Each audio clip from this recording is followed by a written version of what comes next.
welcome to this episode of CIAC Conversations, recorded on the periphery of this year's Canada in Asia Conference, or CIAC 2025. I'm Mike Roberts, the Asia-Pacific Foundation of Canada's Communications Director. Now in its third year, the Canada in Asia Conference is the Foundation's flagship event in Asia, and this year drew more than 740 attendees from across Canada and the Indo-Pacific.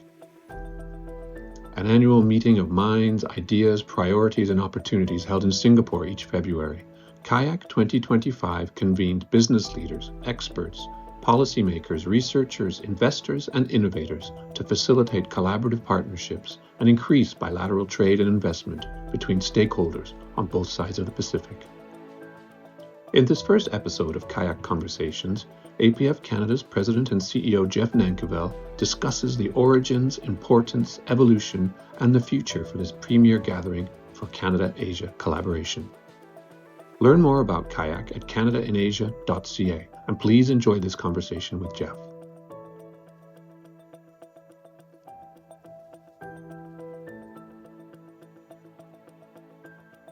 Hello, Jeff, and welcome to our Canada in Asia Conference 2025 post-event podcast series.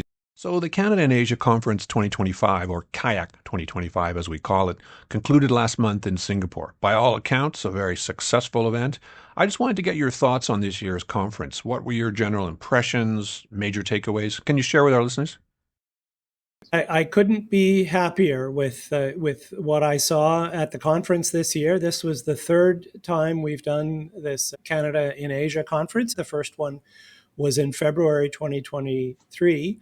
And this year we had our highest attendance numbers ever. 740 attendees were physically present at one time or another in the course of the 2 days, which exceeded our planning ambitions and represents almost a 50% increase on the highest number that we had before. We had more than 250 participants who made the trip all the way from Canada, and the other almost 500 were people who are based in Asia. And I was particularly pleased with the numbers we had from Canada in light of what's going on in North America. You know, the controversy and actions needed in relation to the tariffs threatened again by President Trump, that had all started already in the weeks before the conference. I was worried we would have a drop-off in attendance. It was very heartening to see that was not the case, and we had more robust attendance than we've ever had. I'd like to return to global turbulence and the impacts on the conference and even for our work here at the Foundation in a moment. But before we do, can we just go back a little bit in time here? This was our third CIAC event, our third annual event, as you mentioned. Can you share with us the origin story of this conference series, which we produce and host in partnership with Universities Canada? Can you tell us how the concept came to be and perhaps how this year's event stacked up against the CIACs in 2023 and 2024? Sure. So in the spring of 2021, I was in my final diplomatic posting as Consul General of Canada in Hong Kong. And this opportunity to apply to be CEO of the Asia-Pacific Foundation of Canada came up. And as I was thinking about that and preparing for some interviews, I was thinking about, some big ideas. What would be something that we could do for Canada in the region that hadn't been done before that would really have an impact? And I did some brainstorming, particularly with a Canadian former investment banker in Hong Kong named Sheldon Trainer. We were brainstorming like what are the assets that we have as Canada in the region? How could we leverage those in order to do something or create an event that would have the kind of scale that we see? For example, the Americans have an annual Chambers of Commerce meeting for all of their chambers from around Asia. We had nothing like that for Canada. Our Chambers of Commerce tend to be fairly small, very dedicated and hardworking, but small. And one area in particular where Canada really does punch above its weight is in the graduates of Canadian education that we have all over the region. They were CEOs, CFOs, CTOs, CIOs, senior university administrators, government officials, and so on. And I was seeing in Hong Kong regularly the presidents of Canada's leading universities and some of the colleges and polytechnics as well.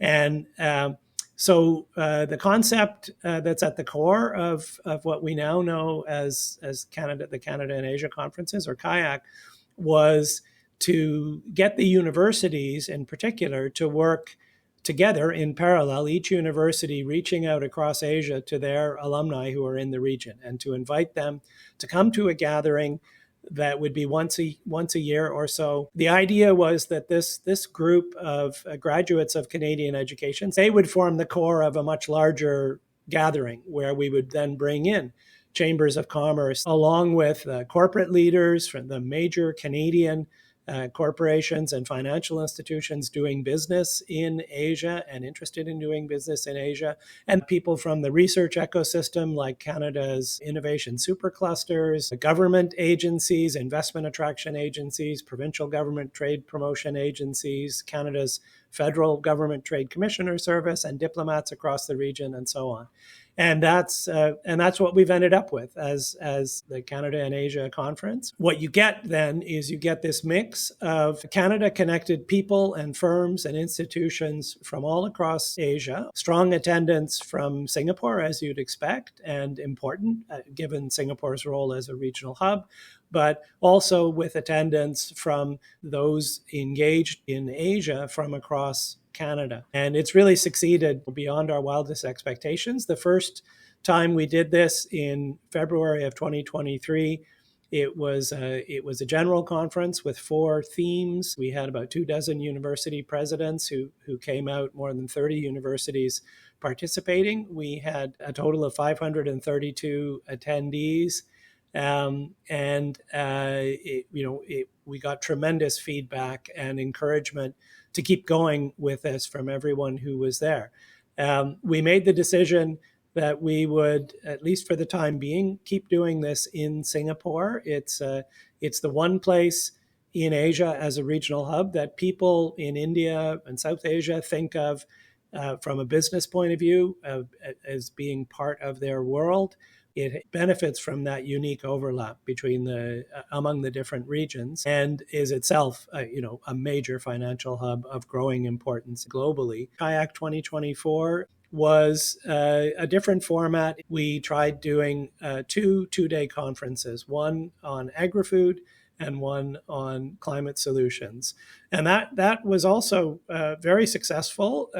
Those who participated, we had 462 in the end for those 2 conferences, with 80% joining part of both conferences. This year, we went back to the general format, and we had the 4 themes of agri-food and food security, ocean tech and blue economy, clean technologies, and energy transitions and energy security.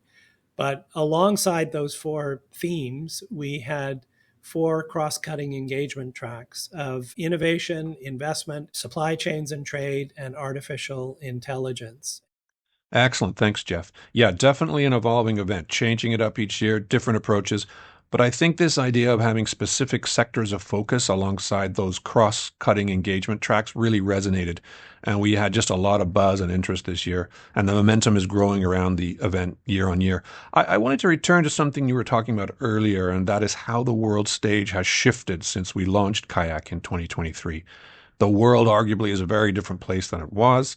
The U.S. trade war really was just kicking off when we touched down in Singapore last month, and now, it's full on. Depending on the day of the week and the hour of the day, the U.S. is hitting Canada with a 25% tariff on all Canadian goods. We've now seen China come out with tariffs. They've hit Canada with a 100% tariff on some key agricultural products just this week, the week since we've returned from CIAC, and a 25% duty on aquatic products and pork, all taking effect on March 20th. So looking at this turbulence, not just with the tariff situation, but also globally, geopolitically, how do you see our work at the Foundation and through CIAC specifically supporting Canada in the current era, particularly around the importance of diversification beyond those traditional partners that we've dealt with in the past, traditional partners that perhaps are not behaving in a traditional manner right now? I would say, first of all, the most obvious change is a new sense of urgency when it comes to trade and investment diversification. We've known for more than a century in Canada that we need to diversify our trade and investment connections beyond North America. And, some strides have been made, particularly in the last couple of years with the federal government launching an Indo-Pacific strategy. About a third of the total funding for CIAC comes from the federal government under funding that's earmarked under the Indo-Pacific strategy. But these efforts now are really being supercharged by the urgency of finding new markets for some Canadian exports that have been going to the US. Also, new partners for technologies, for new projects, for investing in Canada. And one way, what's good for Canada is that other players in other countries, they're also looking to diversify their contacts. So in fact, there's a new openness and a new curiosity in business circles in the Indo-Pacific region about Canada as a potential partner, as a source of products, as a reliable supplier of goods and services, and as a destination for new investment. So in one sense, that's very good for Canada and Canadians at this moment. In another sense, it represents increased competition. So if Canadian companies, financial institutions are knocking on doors, for example, in Southeast Asia, they are doing so at the same time as companies and financial institutions from Australia, from Western Europe, because they face some of the same challenges that we face as Canadians in dealing with the US as an economic partner. So there's opportunity, but there's also competition. I think it would be fair to say, though, and you mentioned the Indo-Pacific strategy that Ottawa released in November back in 2022, that there is under that strategy a real drive for an increased presence in the region, showing up, being at conferences, being at meetings. There's a real kind of boots on the ground aspect to the Indo-Pacific strategy. And I kind of see CIAC, walking alongside that strategy. How does our work through CIAC link up with where the federal government wants Canada to go vis-a-vis the IPS and the enhanced partnerships and collaboration in the Indo-Pacific that Ottawa would like to see? If we start with the very basics, if you're going to do new business between partners who haven't worked together before, number one, you need to know that the other partner or the other party exists. Number two, you need to get to know them and get comfortable with them. And then number three, you can then explore how you can work together. So if I'm a company in, say, Southeast Asia that is importing agricultural technologies to improve farm productivity, I need to know, first of all, are there Canadians who do this? And secondly, how can I meet them? And so the aim of CIAC, and it lines up with the aim we have for a wider program that includes us opening our Asia regional office. And the aim of all of this is, on the one hand, to increase what I call mind share for Canada in that part of the world, because it's been a relatively underdeveloped area for Canada. We have a particular emphasis on Southeast Asia, a secondary emphasis on India and South Asia, where there is awareness of Canada, but there are relationships that need to be, in some cases, mended and in other cases built up.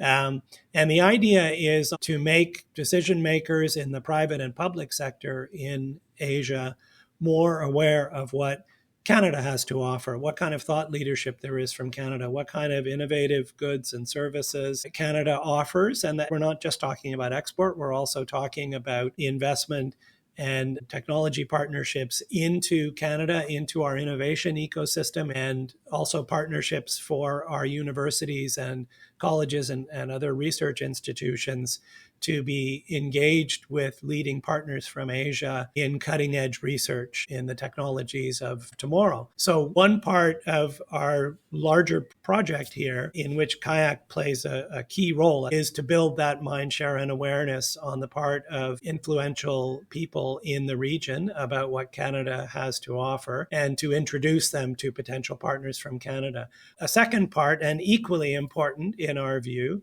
is for Canadians and their firms to get the opportunity to learn more deeply about the region and to be directly exposed to thought leaders from the region so that Canadians and their firms can be better informed in order to be more effective in making strategies for increased engagement and diversification. And connected with both of those things, so it's, raising awareness in the Indo-Pacific region about Canada. A very practical part of that is building networks. It's about simply creating these opportunities where people can come together and learn about each other's existence in the first and develop the relationships. These things all build on each other in a very positive, virtuous circle. And this is what we're aiming to achieve. And it's very satisfying to see from the feedback that we get anecdotally, but also from survey data that a substantial number of participants in the conference that their primary objective relates to networking, and almost all of the survey respondents that their networking objectives were being achieved through CIAC. Yes, the networking piece is baked into CIAC. It has been since the beginning. I think arguably it was stronger this year than it's ever been. And here I'm thinking of all the side events that we hosted. There was a real momentum around side events, chambers, different levels of government, business associations, universities, colleges. They were all hosting side events, including one that we hosted ourselves, which was the Canada-Asia Next Generation Tech Investment Forum. Can you tell our listeners a little bit about some of those related events and how they came to be? There was kind of a critical mass of them this year at CIAC, probably more so than we've seen in the past. What was your takeaway on the usefulness, the relevance, and just the general interest that we saw on the ground with all this stuff that was kind of going on in the margins of the main event? A big part of this CIAC concept is to encourage other players in the ecosystem to anchor their activities in this week. And so we have, for example, our partners at the Canada ASEAN Business Council, with whom we work very closely. They hosted a major symposium on how to build a nuclear industry in the region, where we had leading players from Canada's nuclear industry ecosystem at a time when there's a big appetite in the region to be taking a fresh look at what Canada has to offer as a supplier of nuclear technology. We also had the Government of Quebec bringing all of its provincial office representatives from right across the region together for a regional meeting. The Trade Commissioner Service of Canada had a similar meeting that brought in the senior trade commissioners from all of Canada's diplomatic missions right across the Indo-Pacific region. The biggest of these related events was our Canada-Asia Next Generation Tech Investment Forum. The idea there is to bring leading entrepreneurs from Canada to Singapore and bring them together with investors, venture capital funds, private equity funds, family offices, institutional investors from around the region. So this year we had more than 100 really high value attendees at the event. We had 70 investors from across the region, from 11 economies, and we were able to bring a very high quality group of women entrepreneurs from Canada to be able to meet with these investors and to pitch to them. And this is an event that's been tremendously popular. It's something that yields actually very real results in terms of Canadian entrepreneurs getting deals. And this is a way for the Canadian economy to attract the kind of investment that will help these growing companies to stay in Canada. It's also a way for the Canadian entrepreneurs and these growing companies to find strategic partners who can help then with networks across Asia. And it goes without saying, but it's worth repeating, these are the economies in the world that will continue to have the fastest growth and the largest scale of growth. Even our stakeholders, the companies, the firms, the institutions coming out from Canada tell us that they're there, they're making the investment of their time and resources to come out to this flagship event and to be in Singapore that week. This is where we see the utility of this kind of anchor function. People are crisscrossing the region, but they're coming together in one place at one time at CIAC, and it's because they feel the urgency of building networks, finding new partners and customers and investors across the region. And I think they came away from the conference enthused about the potential to do more. So we're looking forward for next year, and we've already set a tentative date of February 9th to 11th next year in Singapore.